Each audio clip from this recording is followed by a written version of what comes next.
Tie skaitļi ir pilnīgi ārprātīgi šokējoši. Vērtības sistēmas, viņas vienā mirklī tas klešs notiek, un to klešu mēs ļoti labi redzam šobrīd. Drīzāk jārunā par hibrīdu kāru, kurš šodien iet. Vairāk kā puse jaundzimušo pilsoņu, lielākā daļā Rietumē Eiropas valstu, būs islamticīgi.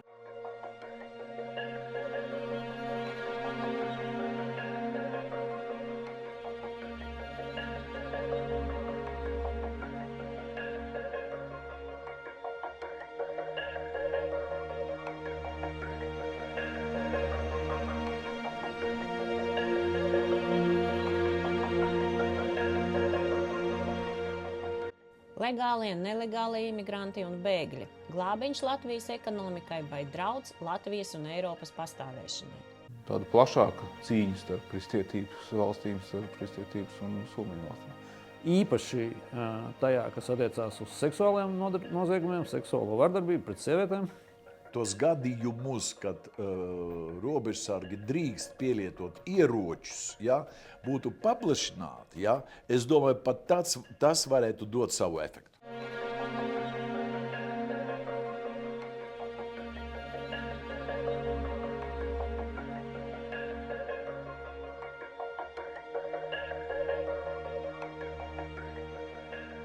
Legāli, nelegāli emigranti, drauds Latvijas ekonomikai vai glābiņš.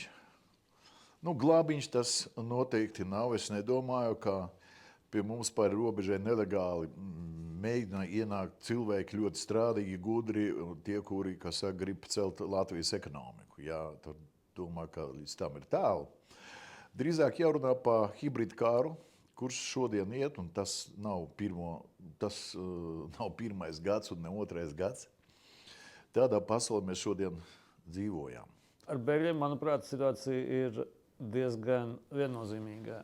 Proti, es domāju, mums vajadzētu, kad mēs runājam par jebkuru politisku jautājumu vai valsts pārvaldes jautājumu, it kā šķistu, ka ir pareizi pēc iespējas balstīties uz datiem un uz zināšanām un kaut kādu to faktu materiālu, kas mums ir. Un, kas attiecās uz bēgļiem, tad tomēr kopš 14. gada, kad šī problēma Eiropā un imigrantiem un bēgļiem īpaši kopš 14. gada mums Eiropā ir tomēr diezgan jau faktu materiāls uzkrājies diezgan liels, un tie secinājumi ir viennozīmīgi. Es domāju, neviens par to, ir grūti par to strīdēties. Proti, tātad šie cilvēki neintegrējas Eiropas sabiedrībā kulturāli un sociāli, punkts 1. Punkts 2. Pieaug radikāli, dramatiski pieaug noziedzība un pasliktinās drošības situācija pilsētās. Īpaši tajā, kas attiecās uz seksuāliem noziegumiem, seksuālo vardarbību pret sievietēm. Tie skaitļi ir pilnīgi ārprātīgi šokējoši. Un sākot ar ķelnes notikumiem, kur vienā naktī 1200 sievietes tiek izvarotas, beidzot ar izvarošanu pilnīgi dramatisko skaitu Skandināvijā, citās valstīs. Šos faktus būtu jāņem visus vērā, ja mēs runājam par politiku. Pirmkārt, mēs nopietni redzam, ka Eiropa vēsturiski ir pielaidusi kļūdu. Ir ielaidusi šo sērgu, ar kur šobrīd vienkārši lieki cīnās. Ir arī skaidrs mūsu kontekstā, kad mēs esam ielaiduši šo jautājumu tik tālu, ka mums demografijas jautājums ir jābūt par numuru 1 jautājumu katrā lēmumā, ko mēs valdībā un saimā pieņemam, jo tas ir Latvijas nācijas pastāvēšanas jautājums nākotnē. Un šobrīd viņš jau nonāca līdz matemātiski kritiskai robežai.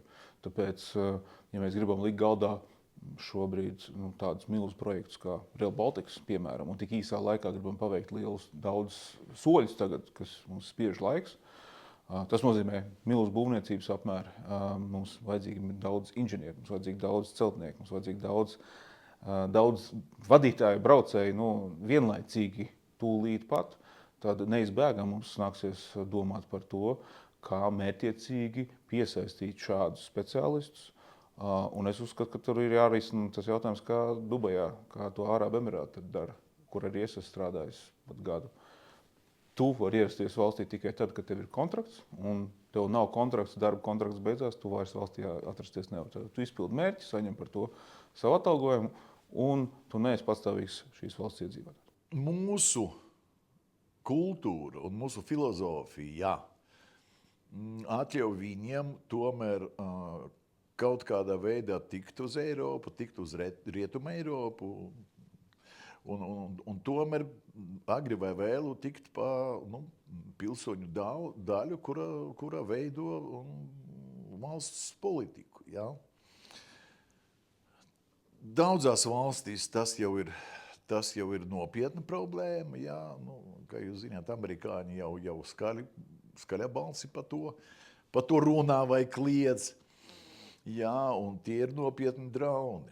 Piedāvām mēs redzam vēl, kas attiecas uz faktiem, mēs redzam tātad to, ka šis bēgļu pieplūdums iespaido dramatiski izmaina demogrāfisko situāciju Eiropā. Un mēs jau tagad redzam nešaubīgas prognozes, ka šādi turpinot. Tas ir, pareizi sakot, pat ja tagad mēs apstātos, tagad bēgļu pieplūdums apstātos, tad vienalga 2050. gadā, kas nav nemaz tik tālu, vairāk kā puse jaundzimušo pilsoņu lielākā daļā Rietuma Eiropas valstu būs islamticīgi. Vairāk kā 50% cilvēku līdz 15 gadu vecumam un tā tā.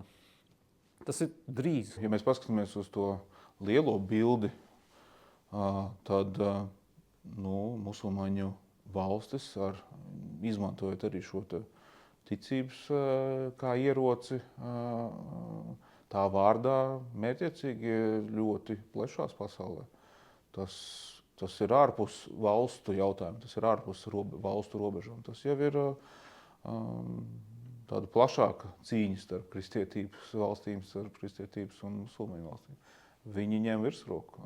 Viennozīmīgi virsroku ņem arī ar to, ka viņu ģimeniskumā, ģimenes standarti, dzimstības daudz augstāk šī dzimstība, kur viņi var ar savu skaitu vien pret Eiropas šo konservatīvo. Mēs redzam, visas Eiropas valstīs ir ļoti slikti šie dzimstības rādītāji. Demografiskais jautājums ir ļoti akūts visā rietumu pasaulē, un tā skaitā Eiropā, vecajā Eiropā. Jāpiebilst tas, ka mēs arī skaidri zinām, un fakts ir arī tas, ka Krievija, Putins un Lukašenko apzināti veicina īstenot šo kā hibrīdu kara operāciju, apzināti veicina bēgļu pieplūdumu Eiropā, tā skaitā caur Latvijas robežu, kas uz mums attiecas. Šodien tie rīki, ar kuriem mēs varam rīkoties, likumīgi, ir dalās uz 3 daļām, ja es pareizi atceros. Tā ir deportācija, tā ir piespiedu deportācija un tā ir aizturēšana. Ja? Policija var aizturēt nelegālus emigrantus uz 2 dienām, robežsargi attiecīgi uz 10 dienām. Ja? Un tas arī ir viss. Ja? Un tas arī ir viss.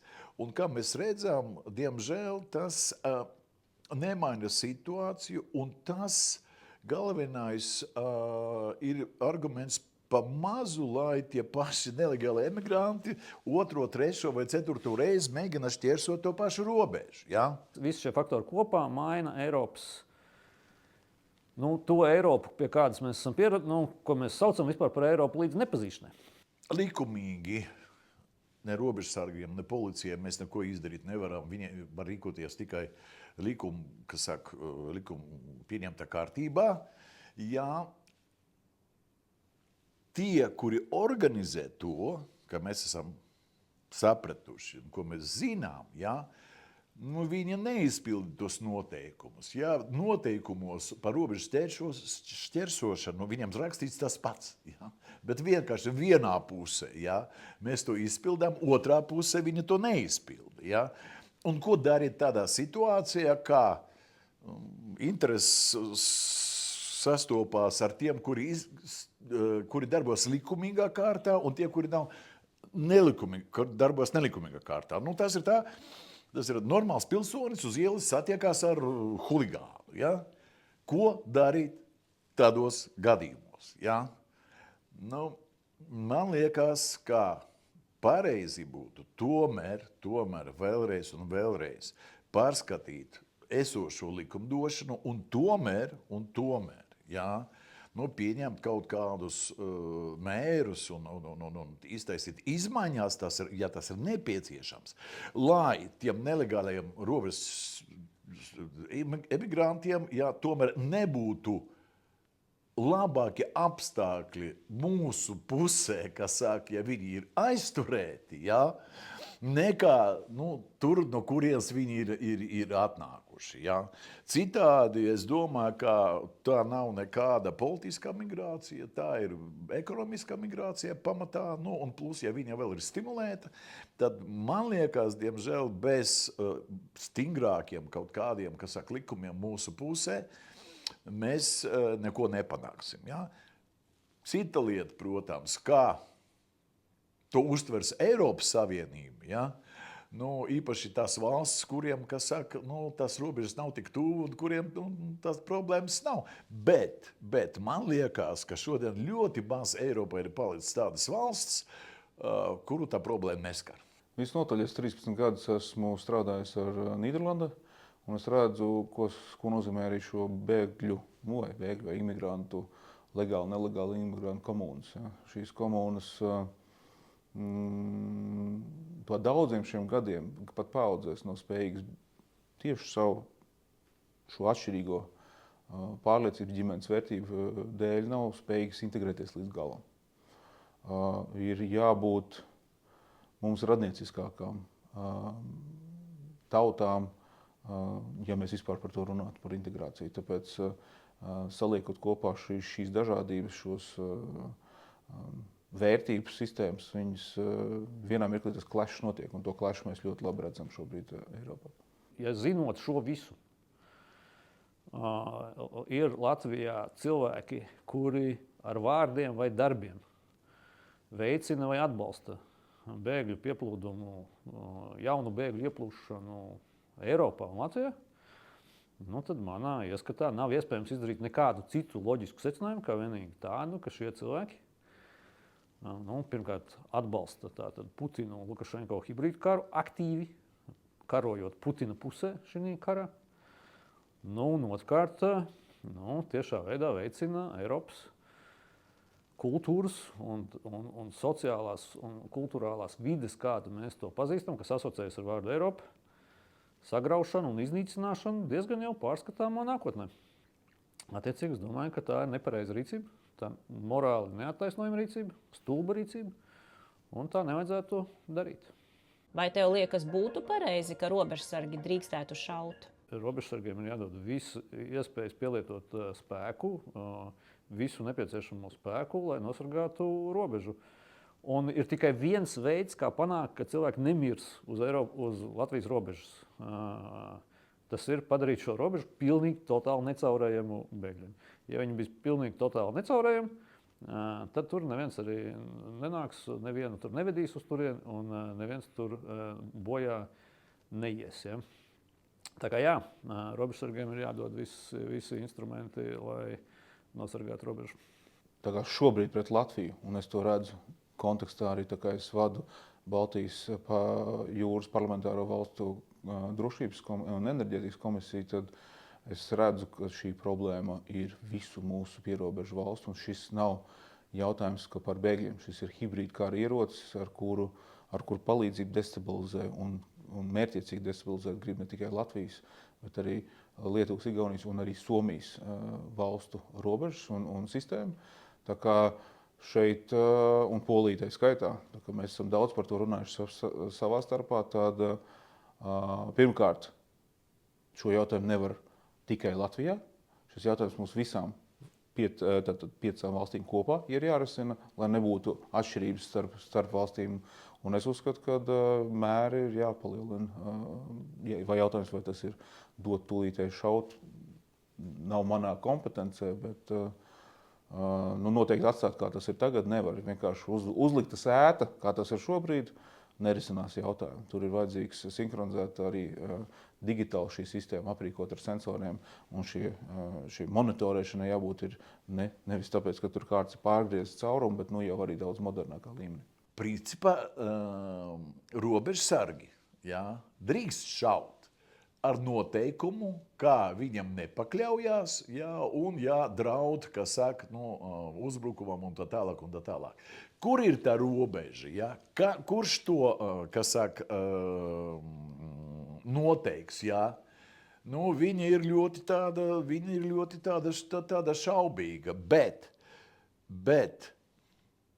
es domāju, ka tikai pats likums, pati iespēja, kas saka, paplašināt tos gadījumus, kad robežsargi drīkst pielietot ieročus, būtu paplašināti, es domāju, pat tas varētu dot savu efektu. Ar ko atšķiras nosacītie Somālijas bēgļi no Ukrainas?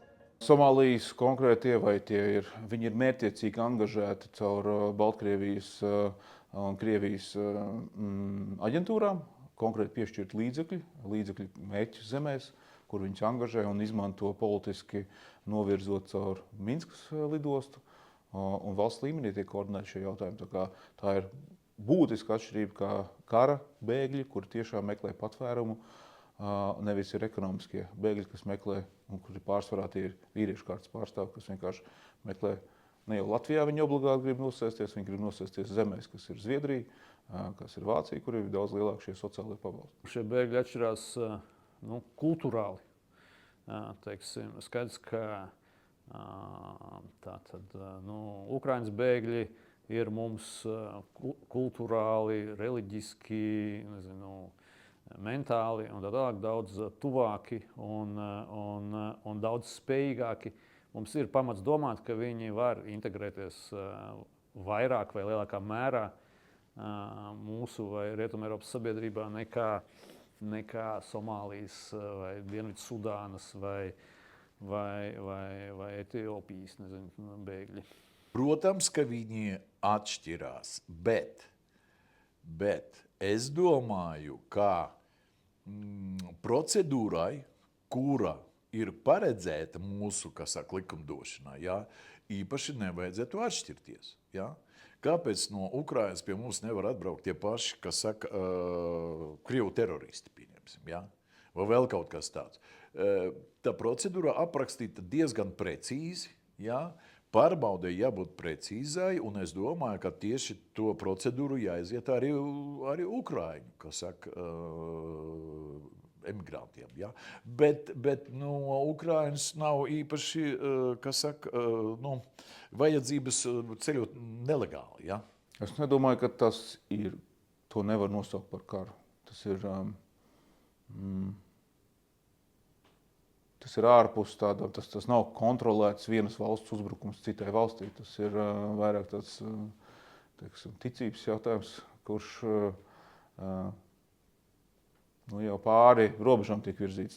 Es nesauktu to par karu, es to sauktu par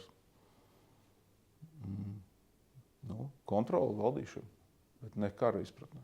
Galvenā problēma ir šie nelegālie imigranti, kuri sevi dēvē par bēgļiem, kuri dažādos nelegālos veidos šķērso Eiropas Savienības robežu dažādās vietās, sākot ar vidusjūru un beidzot ar Latvijas robežu un tā tālāk.